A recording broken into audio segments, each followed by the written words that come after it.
Hello and welcome to my awesome health journey. I am Brett Dupree, and today is going to be a little bit about mental health. I mentioned that I was going to do this on Sunday, but I didn't, but I'll do it today.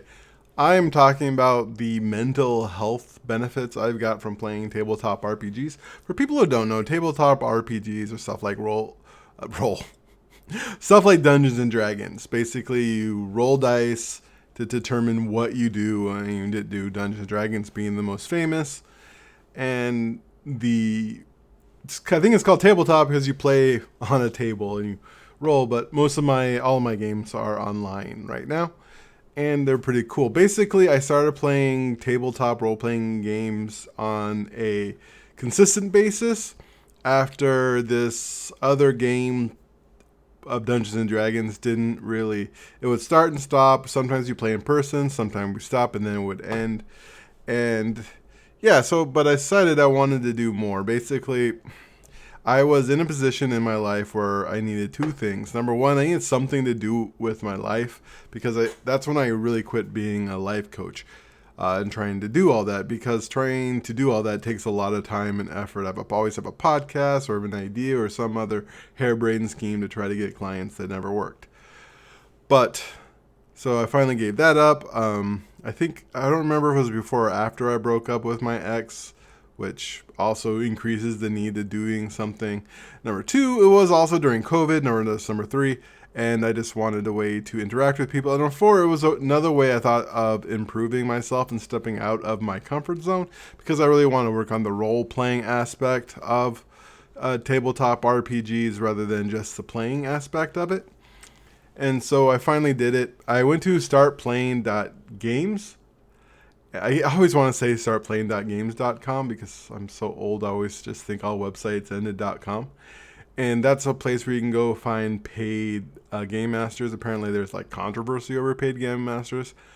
I enjoy paid game masters. Number one, I get to play a variety of games. So far, I started on a Pathfinder game, and I learned I'm not the biggest fan of Pathfinder. And I've done a Dungeon Dragon Spelljammer game. I'm in Dungeon Dragon Eberron game. I also done Girl by Moonlight. Quickly before it fizzled out, a City of Mist. And I've done a Daggerheart campaign. And today I'm starting a Draw Steel campaign all through Start Playing. Luckily, I'm blessed enough that I can afford to do multiple campaigns, because they run for like $15 to $30 per session, so that can be like $100 to 100, about $80 to $120 a game. And the things that's really helped my mental health is, number one, is the easiest part to point out, which is the companionship. Some of these games are online over Zoom, which I actually prefer, because that really does help the camaraderie aspect of it.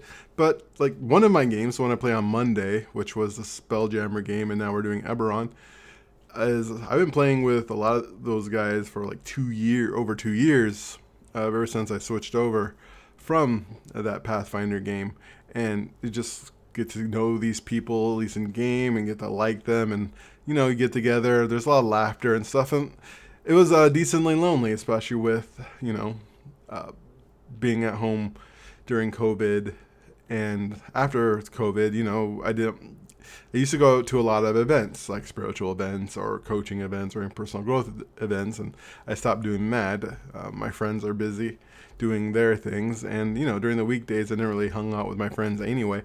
And so doing something on a weekday where I go out, and I work from home generally, so I don't really interact with a lot of people, and to have that kind of social interaction is beneficial. Another thing that I really like about that is it is a way it engages the mind. You get to go and you just play make-believe. You get to a nice little escapism throughout the day. You don't have to think about your worries, your bills, what's going on in the world. I get to be a superhero. Yeah, Mass, another new generation, another game I play. I get to be a superhero in a superhero world. Or I've never really played the scary games where you can die at any time, but some people find that fun. But you could go do that. You can be anything. So it's kind of a nice little escapism during that time, as well as a way to, think and stuff. It's good. I know I said think and stuff for smart making. It's a way to engage the brain. It's a way to play off people and try to make the scene better. you try to think of the tactics to do in battle, or even what to say when you do role playing. The way to keep my mind sharp is another part where I really enjoy that as well. Another thing that actually surprises me is the role playing aspect, especially when you get to an emotional type thing, being able to kind of act out certain scenes of anger or pain, especially in Mask a New Generation, which is all about being an emotional teenager. I had got to head on work on my non-confrontational ways in a online RPG, and everyone didn't hate me afterwards. And it was actually kind of healing, actually being able to play that out. I know I've seen a couple ads for D&D as therapy, and I've seen some people talk about it on TikTok, and I think there is a interesting intersection that can be played for getting some mental health benefits from role-playing games beyond just the ones I mentioned before.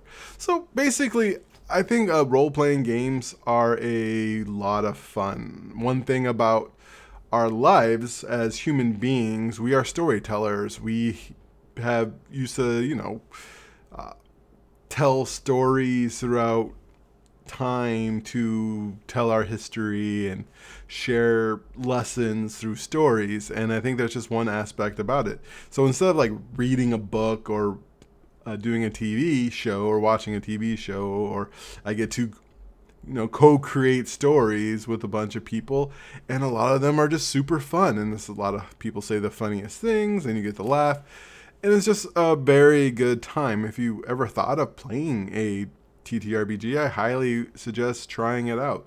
There are so many out there. Dungeons and Dragons is kind of intensive, but you can do something simpler like Daggerheart, which is a more narrative, or if you just like a lot of combat, Draw Steel is the one I'm playing today, is very heavy into combat. Or you can go to the Powered by the Apocalypse games, or the dark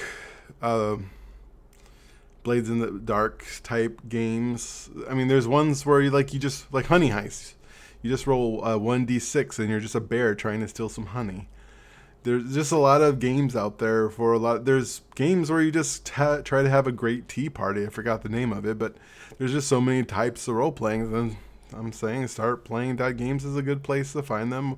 I think Roll20 has a place where you can find free games. If you go to Magpie Games Discord, every month they have a community games night where GMs will just GM one shots, Game Master one shots.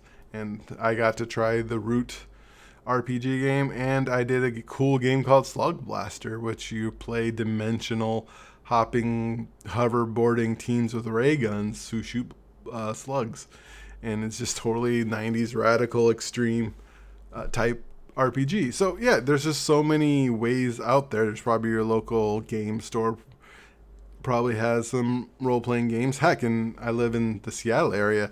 There's a mead store, place that sells mead, that has a Dungeons and Dragons, or they had Shadow Dark actually one night, where you can just go there and learn that. They have a GM where you just pay like $20 and learn. So there's a lot of avenues out there for you to learn, and I think you'll have a good time and have some mental health. So I just want to talk about, there's a lot of ways to help yourself and to improve your life, and I think one of them is to play role-playing games, especially if you are feeling kind of lonely. It's a good way to connect with people and tell a good story, and learn how to work with people as well in a collaborative, positive way if you're willing to do that.